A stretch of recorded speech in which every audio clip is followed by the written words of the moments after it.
Okay, guys, we've been bringing you lots of news on the different strikes that have been roiling the country. Of course, the most recent one is those 10,000 John Deere workers who voted to strike last night. But another one we've been tracking closely is workers at Kellogg. So joining us now to break down what exactly is going on there, we're very lucky to be joined by Trevor Beidelman. He is president of Local 3G BCTGM. Great to see you, sir. Thanks for joining us. Good to see you, Trevor. Yeah, thanks for having me. Yeah, of course. So talk to us about what's going on, where are you in the strike, and sort of what are you hoping to push for here? Well, this strike here really is about the future. We are fighting for our future. Our future isn't for sale.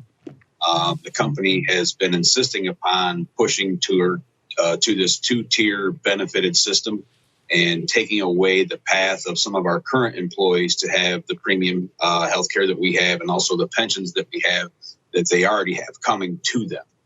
They want to take that away and also take that away for future workers.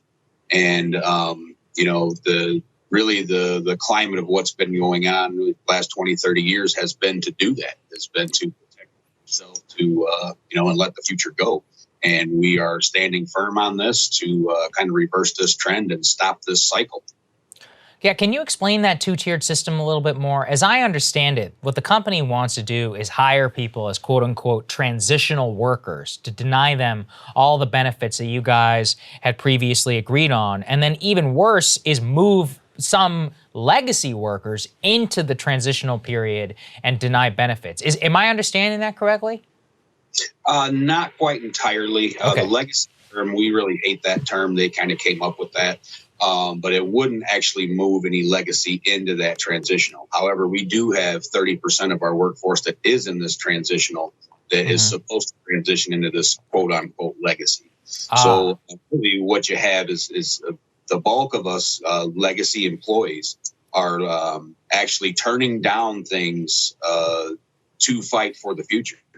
Again, we have 100-0 healthcare. Yes, that's very rare. However, if we let that go, not only will it be rare, it will be non-existent. So really, when we talk about the fight that we're having, this isn't just about, future workers in these facilities. This is really about a broader movement about standing up and fighting for middle-class America and making sure these things are attainable for everyone. So, again, I don't want to get it construed that they are moving legacy to transitional. However, they are removing transitional's path and also any future workers' path to have what we have. And it's not acceptable.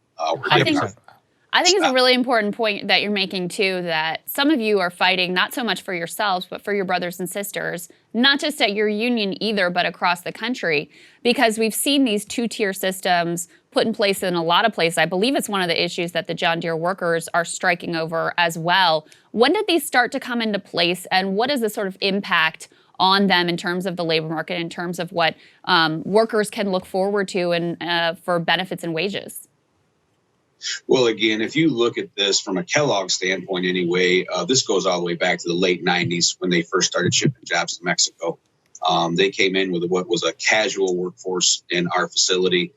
They were supposed to be a lower waged employee without benefits. However, they were supposed to work anywhere from 2 to 3 days a week. They were supposed to be for relief a little bit from the extended schedules. Eventually, the company got to where they were exploiting that so bad that in 2014, we probably had 75 casual workers that were working over 3,000 hours a year and denied being a full-time employee. That was kind of how they pulled the rug out underneath of us. And that was kind of how the transitional piece came into be, was we were trying to keep that from happening. The lockout, the illegal lockout in Memphis from 2013, that was where the company was trying to completely lift all the caps on casuals whatsoever and make casuals the entire future workforce. Wow. So it would a lower wage, no benefited workforce. So that's what they took a 10-month lockout for, fighting for all of us who at the time couldn't really help them. So again, this union, these locals, we've been fighting this for a tremendous amount of time. And now we finally are in a position where all four of us can fight them at once and stand up to stop this trend. I do believe that it's been going on for 15, 20 years, kind of across the board. I do believe it's what leads to, both parents in a house having to work 60 hours a week just to make ends meet. And at some point in time, we have to reverse this. Otherwise, middle class America, as we know it, is going to be gone. I do have children myself, ranging from the ages of 15 down to 5. And I think about it every day about what kind of atmosphere and country that my children are going to get to grow up in. And if I don't play a role to stand up to stop this, I don't know who else is going to. Like I try to say, if it's not us, who? And if it's not now, when? That's a great point. You know, and Trevor, from what I understand, what lengths have the company gone to try and break your strike? I mean, what type of pressure are they putting on you guys?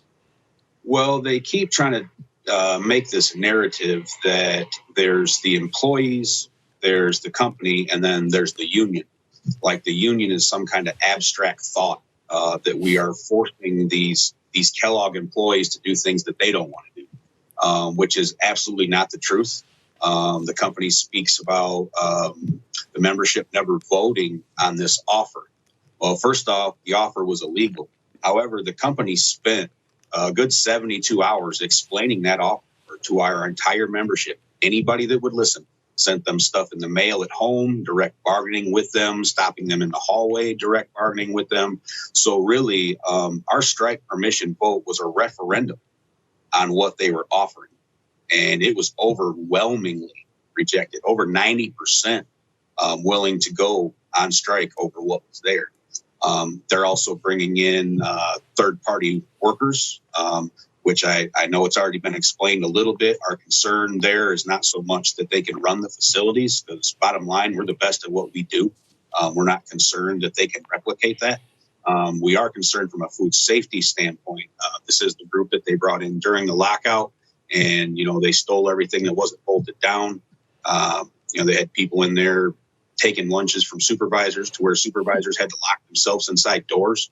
Even as far as a gentleman urinating in the product while they were making it. That gentleman, that gentleman actually has a 3-year sentence for what he did. The company's aware of that, and they're still bringing in the same group. So, you know, we really struggle with what they're doing. I can say, you know, the company's got more money than sense. I can assure you they will lose more money doing what they're doing than what they would have if they just, you know, gave us what we were asking for. Can you talk a little bit more about that piece? How is Kellogg's doing financially? Well, I do know that right now that their stock prices is taking a big hit. I do know that they're going to start incurring fees from Walmart shelf space that they're not getting to. I can say, though, you know, they come to the table and they tell us that they made, you know, just under $500 million in profit in cereal. And they also turn around and tell us how that's not sustainable. So, again, this kind of goes back to the elite. You know, you got people that have enough money to park a boat inside of a boat. And there's too much money being generated by all of these corporations for them to tell the workers that are actually making these products that create this profit for them that we just have to keep taking less. Again, we're done with that downhill slide. Good. Trevor, what can folks who are listening and watching, what can they do to support y'all? If you're anywhere near a picket line, come on out and support us. A lot of people are really enjoying the community support and all the outside entities that are coming and letting us know that we are fighting the right fight. Also, there are some GoFundMe pages that are posted as well. And right now, if we can just avoid buying any cereal from the Kellogg company, that would be greatly appreciated. Well, there you go. You guys heard it here first. I'm sure a lot of people are going to listen to that. Trevor, thank you so much for joining us. Really appreciate it. We're both really stand with you guys 100%. So thanks, Trevor. Great to have you. Thanks again. Absolutely. Our pleasure.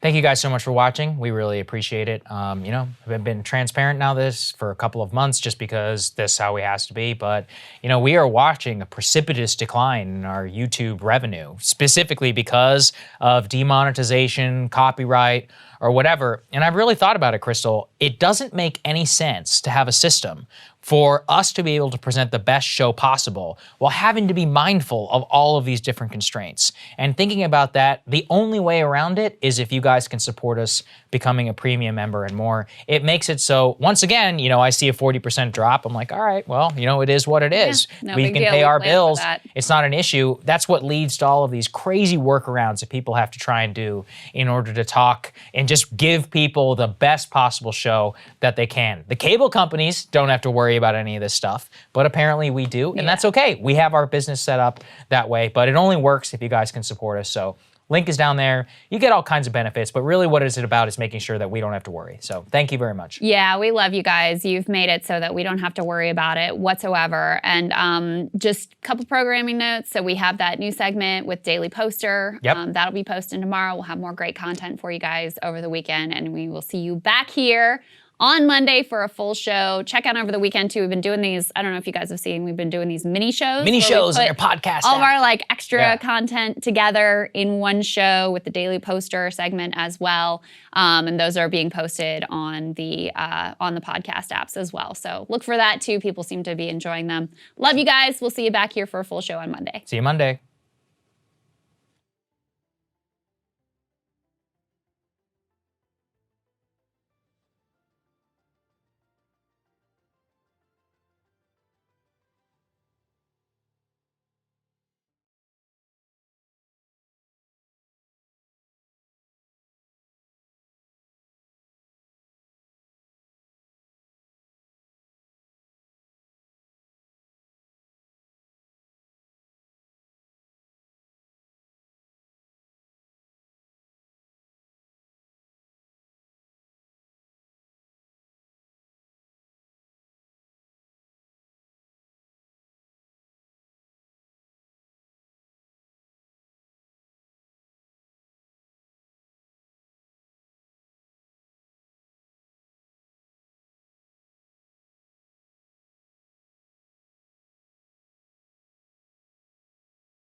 Hey guys, thanks so much for watching. That's right. Just as a reminder, you can become a premium subscriber today. Watch the full show completely uncut, our reactions to each other's monologues. You get to listen to it. You get to ask us questions, all that good stuff. Link is right there in the description or at breakingpoints.com. Best of all, great way to say screw you to the mainstream media.